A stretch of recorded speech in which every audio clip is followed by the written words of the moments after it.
All right, y'all are going to get the remnants of my Mandela video with my dragons and archangels and Native American teachings. So I know most of you will not be interested in that video, but it was quite fun, I must say.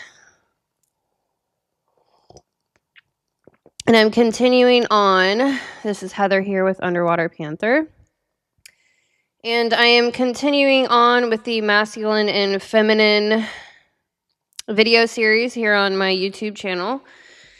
And I am going to grab my pillow once more so I'm more comfortable.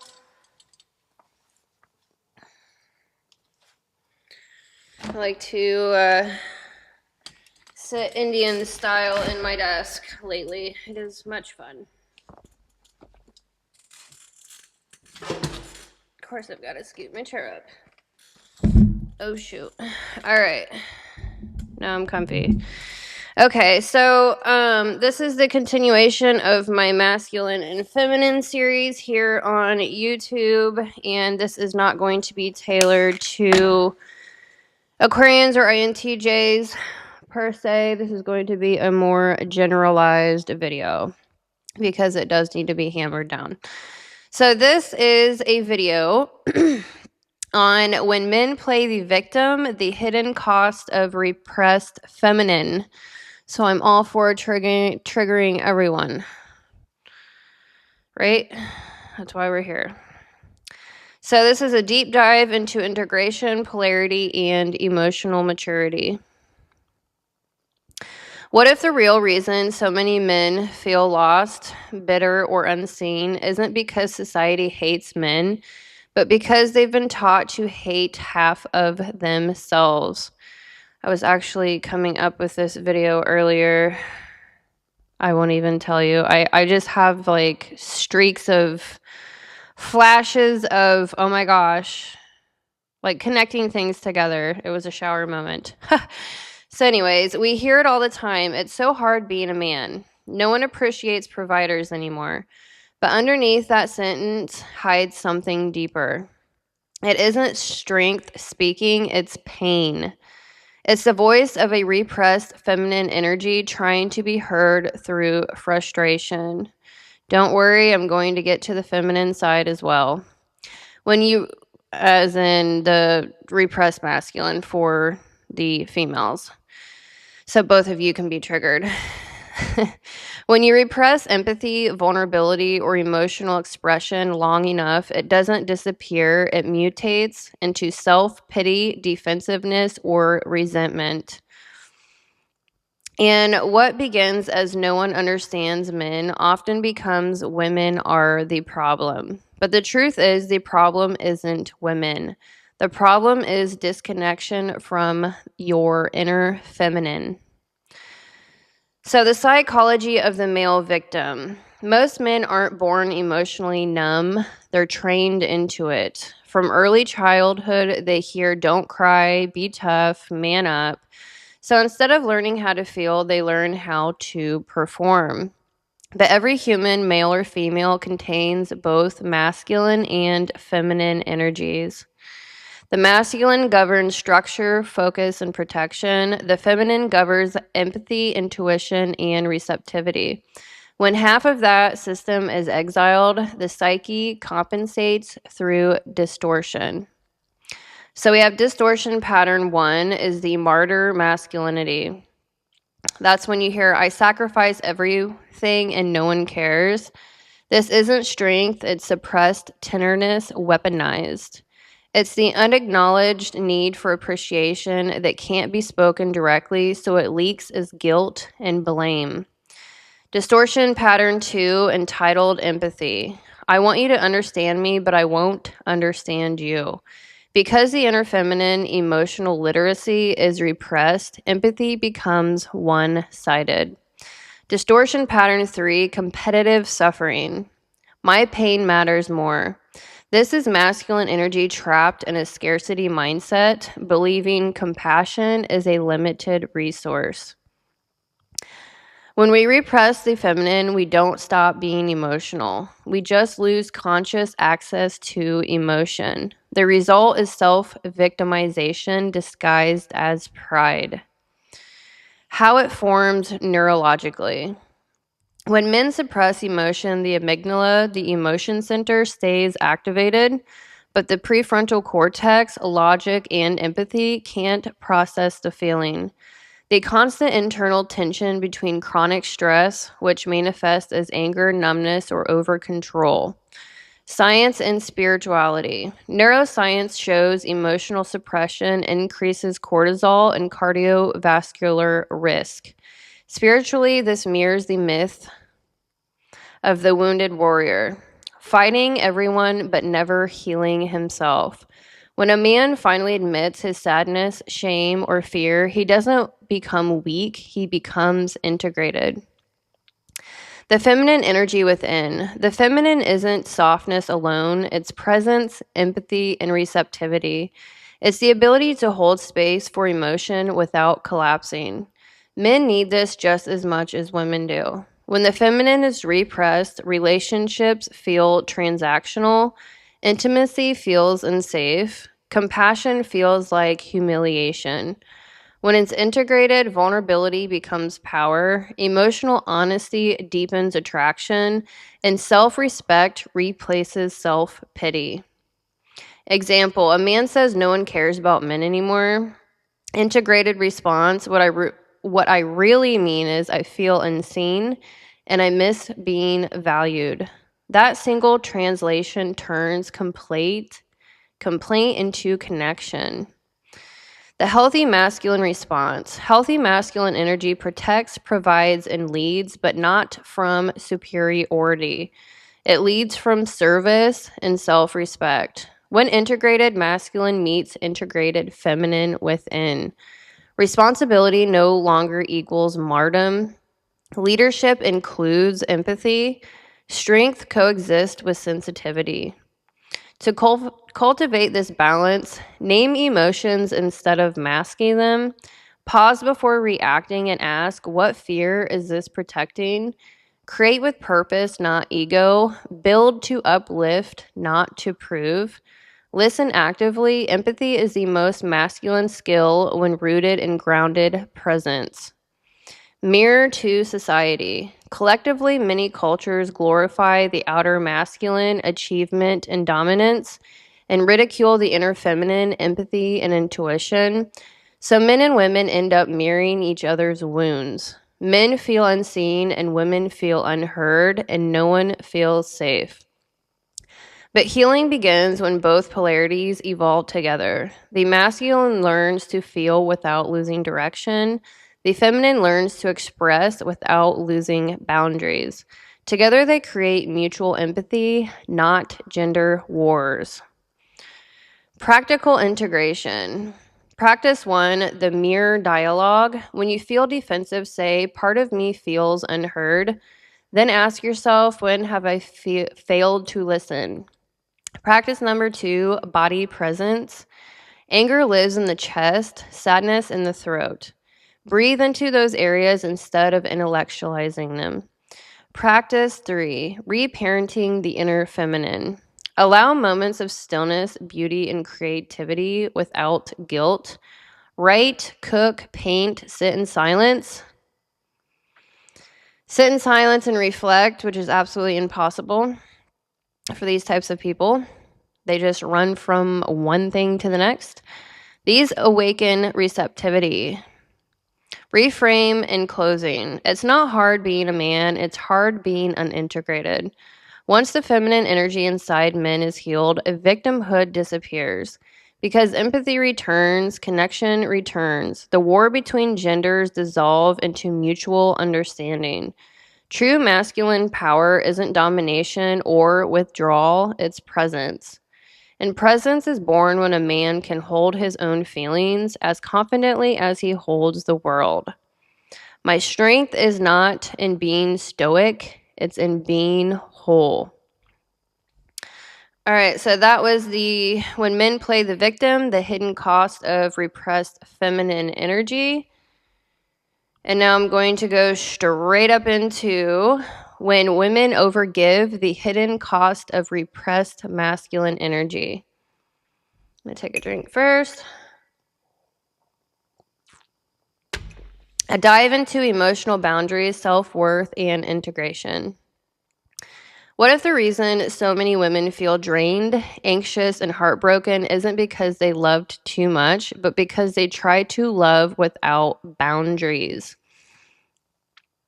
How many of you out there have an issue with holding boundaries and over giving?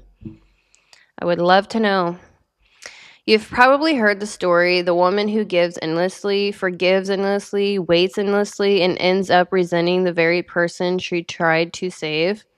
If it's not weakness that created that pain, it's a disconnected masculine.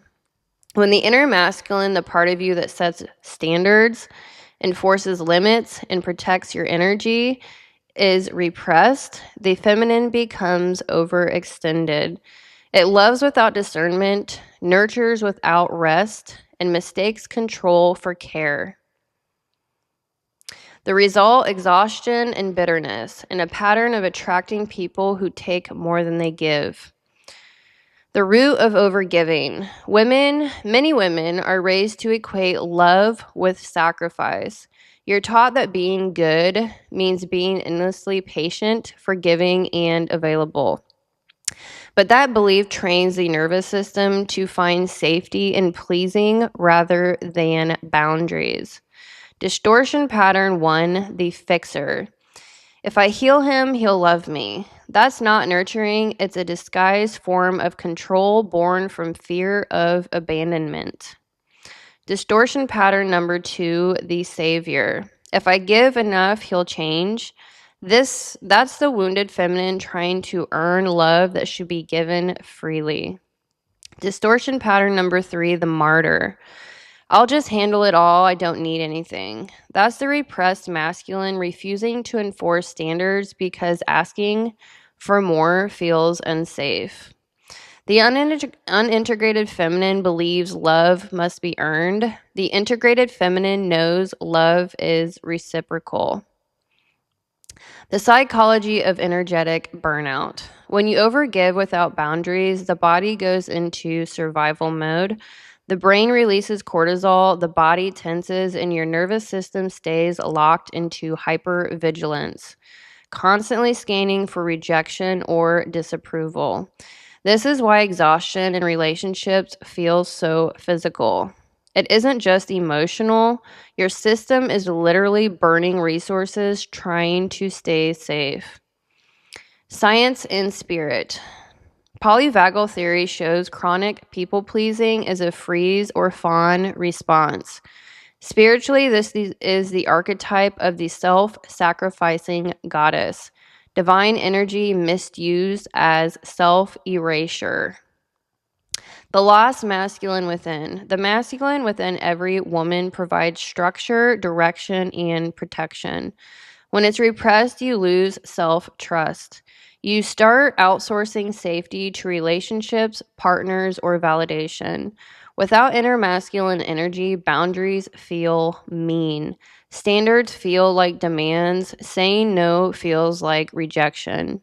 But when your masculine returns, boundaries become sacred, not cold. Standards become magnetic, not intimidating. You stop choosing effort and start attracting alignment.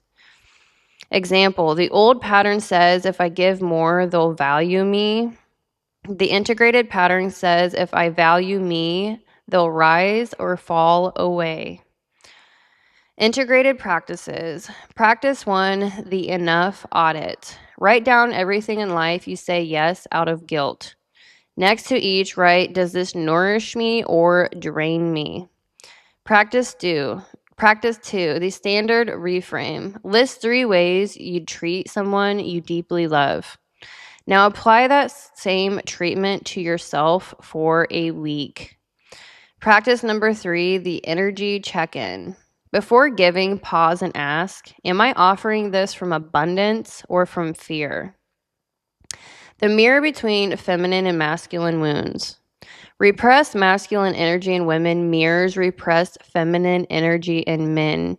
Men often feel burdened and unappreciated. Women often feel unseen and undervalued. Both wounds stem from the same source, disconnection from wholeness. When the feminine stops overgiving and the masculine stops over-controlling, both energies meet in their healthy polarity. Responsibly becomes partnership.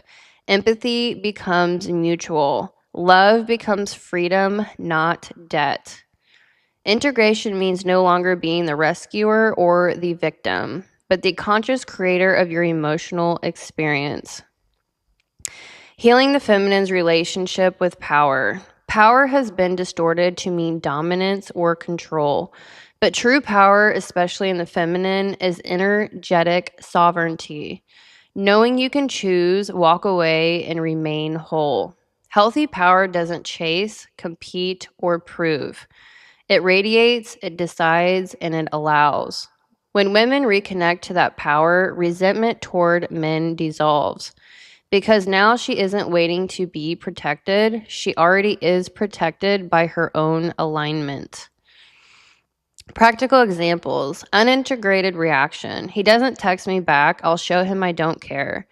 Integrated response. I value consistency. I'll disengage peacefully and redirect my energy. Unintegrated reaction. He's struggling. I need to help. Integrated response. I can support him, but I won't save him. Unintegrated reaction. He's emotionally unavailable. Maybe if I'm patient, he'll open up. Integrated response. I don't heal people by waiting. I heal myself by honoring my own needs. So, in closing, it's not loving too much that hurts, it's loving without direction. Once the inner masculine is healed, women no longer need to over-explain, over-give, or overstay. They stop confusing care with control and devotion with depletion. Healthy love isn't self-abandonment, it's self-embodiment. When you hold your standards with softness, you don't have to chase respect. You become the vibration of it. Closing power statement. My love is powerful because it's rooted in self-respect. All right, so now I'm going to throw in here union without control, the dance of integrated masculine and feminine energy. So this is the final chapter in the polarity integration series here that is more generalized rather than for Aquarians. Everyone wants chemistry. Few people understand harmony. Chemistry happens when wounds recognize each other. Harmony happens when healing does. In a world of unintegrated people, most relationships are built on polarity wounds. One partner chasing, the other avoiding, one over-giving, and the other over-controlling. But when both masculine and feminine energies are healed, they don't compete or collapse, they co-create. Integration isn't about switching gender roles or suppressing emotion. It's about restoring the inner balance that makes love sustainable. Because real intimacy doesn't come from power games. It comes from presence. The core truth of integration. Every human carries both energies. The masculine brings direction, clarity, and structure. The feminine brings emotions, intuition, and flow. When either side dominates or disappears, love becomes unstable. Too much structure, it suffocates. Too much flow, and it floods. Balance is not 50-50. It's harmony between responsibility and receptivity. Psychology calls this secure attachment. Spiritual polarity calls it union consciousness. Neuroscience calls it co-regulation. Two nervous systems feeling safe enough to expand together. How each energy heals. The masculine heals through vulnerability. When a man stops performing and starts feeling, his leadership becomes authentic rather than defensive. He listens without planning his rebuttal or humiliating. He protects without controlling. Examples. Excuse me. Saying I don't have it all figured out, but I'm here. Asking what do you need instead of what's wrong with you. Allowing silence instead of filling spaces with logic. Science and spirit. Regulated breathing and stillness activate the prefrontal cortex, the seat of empathy. Spiritually, this is the sacred warrior, strength guided by heart. The feminine heals through boundaries. I've been talking for hours. I need a drink. All right, so the feminine heals through boundaries. Well, what do you know? When a woman stops rescuing and starts discerning, her love becomes nourishment rather than depletion. She expresses needs clearly without apology. She gives from an overflow,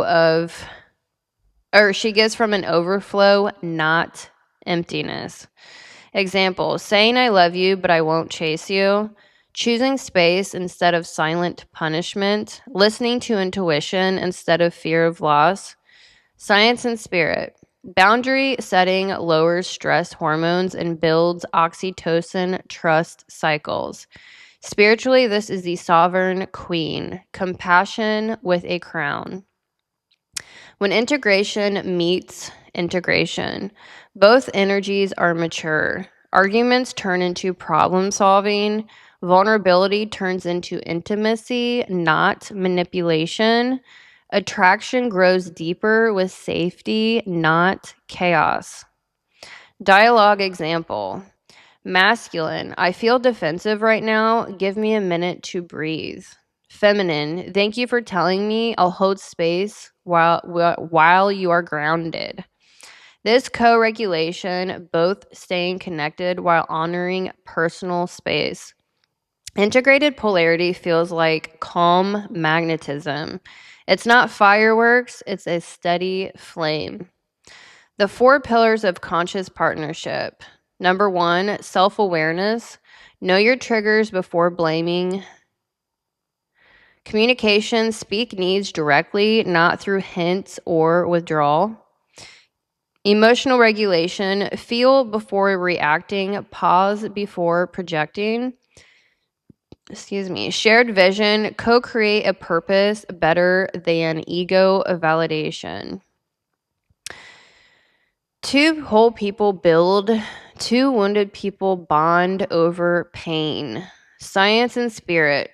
Couples who practice emotional transparency show synchronized heart rhythms. Spiritually, this mirrors the yin and yang, equal flow and opposite motion. All right, so we have examples of integrated dynamics. Old dynamic, he shuts down and she explodes. Integrated replacement, he grounds, she breathes. Old dynamic, she pleads, he avoids. Integrated replacement, she communicates, he stays present. They fight to win, old dynamic. They speak to understand with integration. Power struggles versus power balance. Fear of loss versus trust in choice. Every healed relationship models reparenting. Masculine energy brings safety, feminine energy brings softness, and both feed each other's growth. Integrated practices. Practice 1, polarity journaling. Right when I'm stressed, I go into what energy? Man, my throat. Then ask, what would balance look like right now? Practice 2, embodiment reset. Masculine, slow breathing and grounding posture. Feminine, gentle movement, sound, or creativity.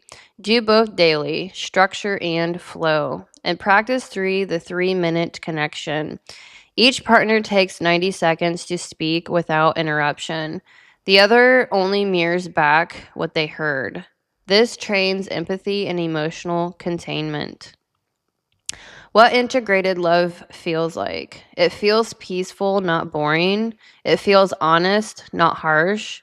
It feels equal, not competitive. It feels passionate, but grounded. When two people meet from integration, they don't lose themselves in love, they expand within it. Integration and codependency. Oh, integration ends codependency and begins conscious interdependence. Two empowered systems creating more life together than apart. Closing. You don't need to chase polarity, you need to heal fragmentation.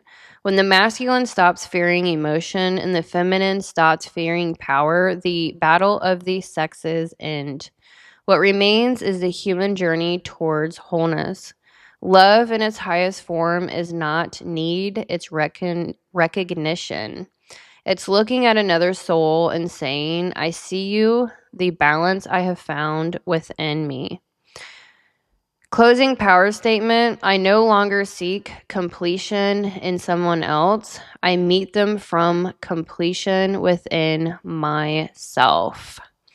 So I hope that puts some things into perspective for you with the wounded feminine and the wounded masculine and how you can integrate that in yourself and your relationships.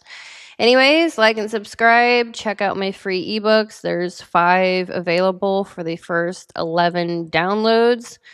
And I really don't feel like selling anymore. I've been talking for hours tonight. I actually did a huge video on my own inner journey with my own ancestral generational trauma healing. I made a mandala that I haven't made a mandala in like 8 years. And so I created a video on what a mandala is and how to use a mandala to integrate your ancestors and the guiding principles or archetypes that you're using in your life, whatever that case may be on your spiritual path. But yeah, so it's some really deep, really deep healing. And I'm finding myself feeling much better through teaching and voicing myself. That is extremely healing. And yeah, I just want to say thank you so much for being here. Feel free to comment your thoughts, feelings, and experiences. And yes, I will certainly be monitoring my comments. I had a pretty crappy comment earlier about my environment being toxic feminine and they're talking about my bat cave. So, you know what? I had to whip out even more stuff. I whipped out my dragon. I whipped out my peacock feathers. That reminds me of when my grandma Mary had peacocks running around the yard. And so, yeah, I mean, this is my girl cave and you're just going to have to deal with it or not. So, yeah, don't project hate, please. Like, my gosh, that is like, projecting the broken feminine, obviously. So, anyways, let's get integrated, people. Let's get more conscious, and I will see you on the next video.